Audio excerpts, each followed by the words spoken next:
बरं झालं तू त्याला सोडतीये, नाहीतर तो भिकारीच होता. अगं मी हिला 10 वेळा सांगत होते लव्ह मॅरेज करू नकोस म्हणून. अरे शांत बसा ना सगळे, असंही उद्या माझा दिवस होणार आहे. नाहीतरी तू त्याच्यापेक्षा छानच डिझर्व करतेस.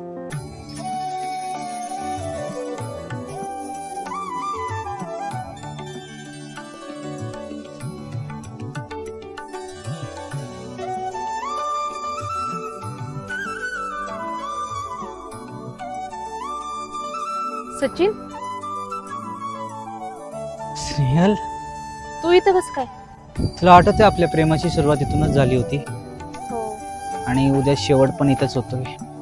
मी करतोय ट्राय स्नेहल तुला खुश ठेवण्याचा. मोठ्या पॅकेजवाला जॉब पण शोधतोय मी. मला माहितीये मी तुझ्या वडिलांना एवढा आमिर नाहीये, पण मी खरंच तुझ्यावर खूप प्रेम करतोय. प्लीज तुम्हाला सोडून नको. मला समजतंय रे सगळं, आणि मी प्रेम तुझ्यावर केले, पैशांवर नाही. तुला तुझा निर्णय बदलायला हवा. हो, बदलेल.